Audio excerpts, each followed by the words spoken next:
आइए फिर से लौटते एक नई कहानी के साथ। विधवा और तलाकशुदा लड़का, एक दर्द भरी कहानी। ये कहानी नीलम और विकास की है। नीलम अपनी शादी के 1.5 महीने बाद ही विधवा हो जाती है और उसके जीवन में अचानक ही पतझड़ आ गए थे। नीलम को ऐसा लगता था जैसे वे संसार की सबसे बदनसीब औरत है। उसकी आंखों के आगे उसका अंधेरा जैसा भविष्य हमेशा घूमता रहता था। नीलम के घर में सिर्फ उसकी बूढ़ी माँ थी और नीलम के पति के गुजरने के बाद नीलम के पिता भी इस दुख में गुजर जाते हैं। एक बड़ा भाई था, लेकिन वो तो सबसे मुंह मोड़कर अपनी पत्नी को लेकर कहीं और रहने चला गया जाता है। इसलिए अब नीलम को लगता था कि जिंदगी में कोई भी खुशी उसके दरवाजे पर दस्तक नहीं देंगी। इधर विश्वास की बात करते हैं। विकास की शादी 2 साल तक तो अच्छी चल रही थी, लेकिन फिर उसकी पत्नी का किसी और के साथ चक्कर चलने लगा और वो उस दूसरे आदमी के साथ खुलेआम आशियाना करने लगी। फिर कुछ ही दोनों में उसने विकास को तलाक देकर दूसरे आदमी से शादी कर ली थी। विकास अपनी पत्नी से बहुत प्यार करता था, लेकिन तलाक होने के बाद वह अपनी पत्नी के बिना बिल्कुल ही अकेला सा हो गया और अपनी अनसुना वीराना जिंदगी अकेले ही काटने लगा। वह नहीं जानता था कि अब उसका भविष्य कैसे होगा, कभी वह फिर किसी से शादी कर पाएगा या नहीं। तभी एक दिन नीलम और विकास दोनों ही किसी की शादी की सालगिरह में जाते हैं। नीलम की एक सहेली विकास को जानती थी और उसी ने ही उन दोनों को मिलवाया। विकास से मिलकर नीलम को अच्छा नहीं लगा, क्योंकि विकास अपनी पत्नी के बारे में नेगेटिव बातें कर रहा था और यह सुनकर नीलम को विकास पर गुस्सा आ रहा था कि वह औरत के बारे में इतना गलत कैसे बोल सकता है। लेकिन बाद में उसकी सहेली मंजू ने बताया कि विकास कितना दुखी लड़का है। वह अच्छे खासे पैसे कमाता है और उसके परिवार वाले भी बिल्कुल सीधे हैं, लेकिन फिर भी उसकी पत्नी ने दूसरे मर्द के चक्कर में इस बेचारे को धोखा दे दिया और अब विकास दिन रात रोता ही रहता है। ये सुनकर नीलम का दिल भर गया। वह मन में सोचने लगी कि एक शरीफ लड़के को मैं बिना मतलब ही बुरा समझ रही थी। तो उसी दिन से नीलम के मन में विकास के लिए एक प्रेम से जग गया। तभी कुछ ही दिनों बाद नीलम ने अपनी सहेली मंजू से कहा कि मंजू, मैं पता नहीं क्यों विकास को चाहने लगी हूँ और मैं उसे पसंद भी करती हूँ। अगर मंजू तू कुछ उपाय करके मेरी दोस्ती विकास से करवा दे तो शायद मेरी ज़िंदगी संवर जाएगी। तो मंजू ने कहा कि ठीक है, तू कहती है तो मैं किसी बहाने से विकास को अपने घर बुलाती हूँ। मैं उसे तेरी सारी कहानी पहले से बता दूँगी, फिर तू भी आ जाना। आगे तू दोनों की किस्मत। तभी मंजू अपने जन्मदिन का बहाना करके विकास को अपने घर बुलाती है और मंजू विकास को नीलम की बीती हुई सारी बात बताती है और वो उसे ये भी बताती है कि शादी के 1.5 महीने में ही नीलम विधवा हो गई थी। विकास को नीलम का ऐसा हाल देखकर उसे बहुत दुख होता है। तभी विकास नीलम से मिलता है और उसे समझता है वाकई में नीलम एक बहुत दुखी लड़की थी। अब विकास ये तय कर लेता है कि वो नीलम का सहारा बनेगा। नीलम को भी विकास दिल से बहुत ही पसंद था और दोनों ही बाहर भी मिलने लगे ताकि वो एक दूसरे को सही से समझ सके। एक दिन उन दोनों को ही एक दूसरे से बेहद प्यार हो गया और रात रात भर वो दोनों ही फ़ोन पर चैट भी करते हैं और कभी फ़ोन पर बातें भी कर लेते थे। विकास बहुत ही रोमांटिक लड़का था। वह अपनी बातों से नीलम का दिल जीत चुका था। नीलम को भी विकास के मुंह से अपनी तारीफ सुनना बहुत ही अच्छा लगता था। दोनों ही हर रविवार को मिलते थे, पार्क में घूमने जाते थे और कभी-कभी रात को होटल में डिनर करते भी चले जाते थे। तभी एक दिन नीलम विकास को अपने साथ अपने घर ले आई और उसे अपनी माँ से मिलवाया। विकास ने जब नीलम की माँ के पाँव छुए तो नीलम की माँ रोने लगी और विकास का हाथ पकड़कर कहने लगी कि बेटा, मेरी बेटी का सहारा ज़रूर बनना और उसका साथ कभी भी मत छोड़ना। मेरे सिवा इसका कोई भी नहीं। अब मेरी भी कोई पता नहीं कब उस भगवान का बुलावा आ जाए। अगर मैं मर गई तो मेरी जवान लड़की का क्या होगा? ये सुनकर विकास की भी आंखों में आंसू आ गए और नीलम भी खूब रोने लगी। तभी विकास ने कहा कि माँ जी, आप बिल्कुल चिंता ना करें। नीलम का मैं मरते दम तक साथ नहीं छोड़ूंगा और आपको भी कुछ नहीं होगा और अपनी बेटी का मैं जिंदगी भर ही ख्याल रखूंगा। ये सुनकर नीलम की माँ और नीलम को बहुत ही अच्छा लगा और नीलम विकास का हाथ अपने गालों पर लगाकर रोती है।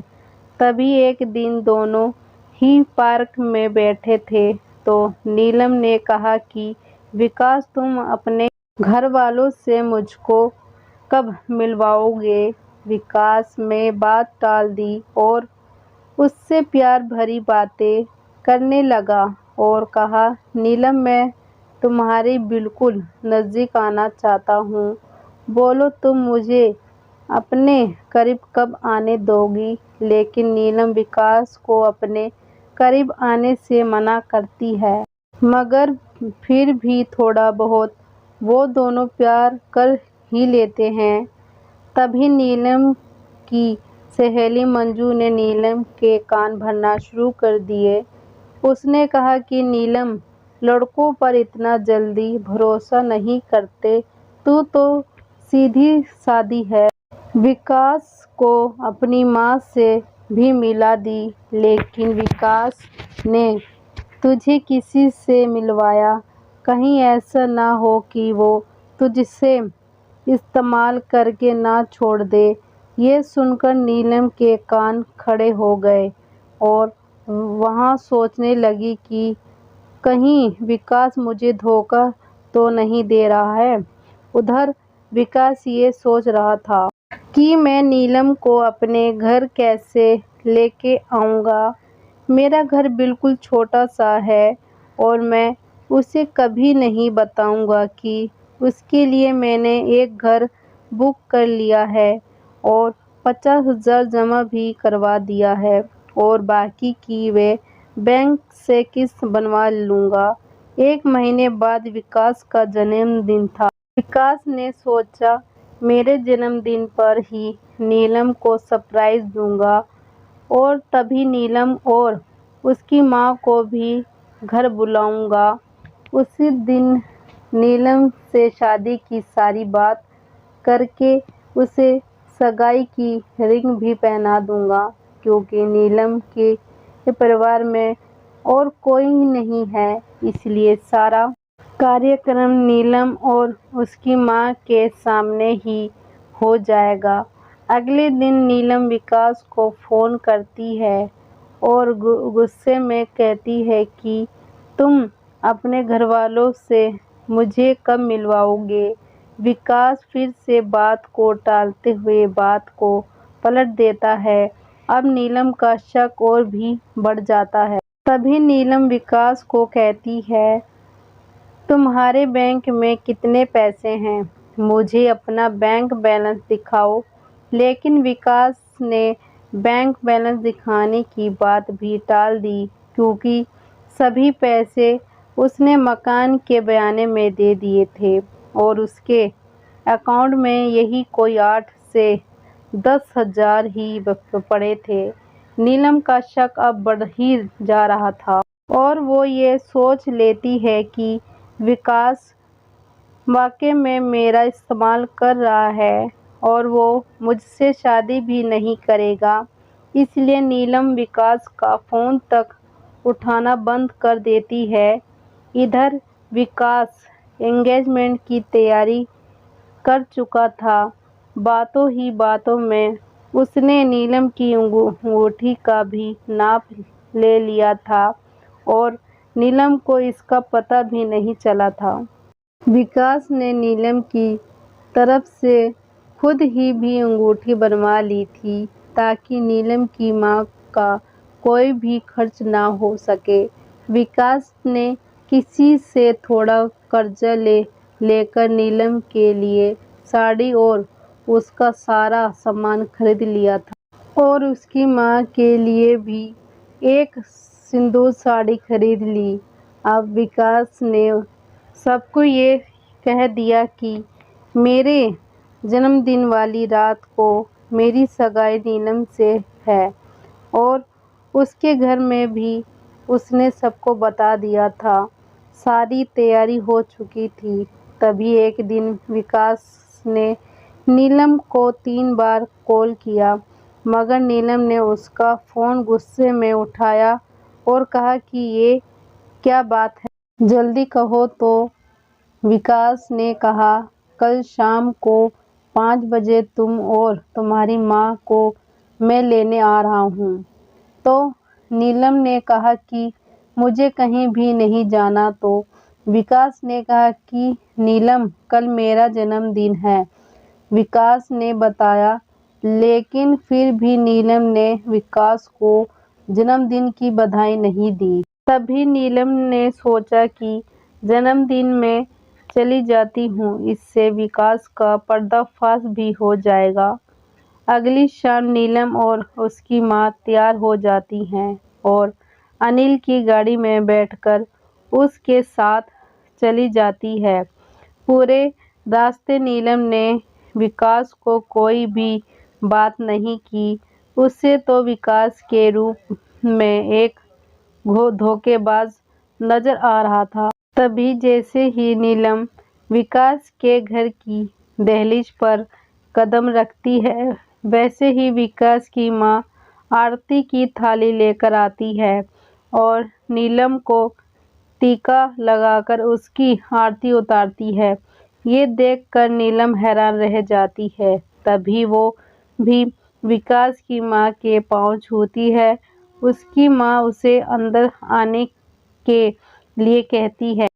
सभी लोग खड़े थे, विकास के बड़े भाई भाभी, विकास के भतीजा भतीजी और विकास की माँ व भोले भोले अनेक बाबूजी। सभी लोग नीलम और उसकी माँ का स्वागत करते हैं और बैठने के लिए कहते हैं।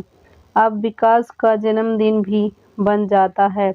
उसके बाद नीलम जाने के लिए कहती है तो विकास की माँ कहती है कि बहू, तुम्हें जाने के लिए नहीं बुलाया है, हमेशा के लिए यही रहने के लिए बुलाया है। नीलम समझ नहीं पाती। तभी विकास की बड़ी भाभी 2 फूलों की माला और एक प्लेट में 2 अंगूठी लेकर आती है। ये देखकर नीलम विकास की तरफ बड़े ही आश्चर्य के साथ देखती है। तभी विकास एक अंगूठी नीलम के हाथ में रख देता है और कहता है आज हमारी एंगेजमेंट है। नीलम, और इस बात के लिए मैं तुम्हें सरप्राइज करना चाहता था। तुम्हें ये रिश्ता मंजूर है? नीलम रोने लग जाती है और मन में ये मन सोचती है कि मैंने किसी लड़के पर शक किया। अनिल ने नए मकान के कागज भी नीलम के हाथ में रख दिए और कहा कि नीलम, ये मकान मैंने तुम्हारे लिए लिया है क्योंकि हमारा ये घर थोड़ा छोटा है ना। इसलिए नीलम की आंखें अब अपने आंसू को रोक ही नहीं पा रही थी। तभी नीलम ने मकान के कागज अपनी सास के हाथ में रखते हुए कहा कि माँ जी, मुझे तो इसी घर में रहना है आपके साथ। मुझे नए मकान नहीं चाहिए। इस बात से घर के सभी लोग खुश हो जाते हैं। तभी विकास कहता है कि नीलम, तुम्हारी माँ भी हमारे साथ ही रहेंगी। भला वो अकेले कैसे रह पाएंगी? ऐसा करते हैं, जो मकान मैंने लिया है वो पास में ही है। माँ को तुम वहीं शिफ्ट कर दो ताकि तुम अपनी दोनों माँ को संभाल सको। अब सब कुछ ठीक हो गया था। कहाँ नीलम एक शक की वजह से ख़त्म करने जा रही थी। ये गलती उसे बहुत महंगी पड़ने वाली थी, मगर नीलम ने विकास के घर जाकर अच्छा ही किया। इसलिए दोस्त, जीवन में कभी भी किसी शक की वजह से आप अपने प्यार को कभी मत छोड़ना। पहला पूरा सच जानना, फिर कोई कदम उठाना, तभी अपना भी रिश्ता बच सकता है। वीडियो अच्छी लगी हो तो लाइक करना, शेयर करना, सब्सक्राइब करना, कमेंट करके ज़रूर बताना। धन्यवाद।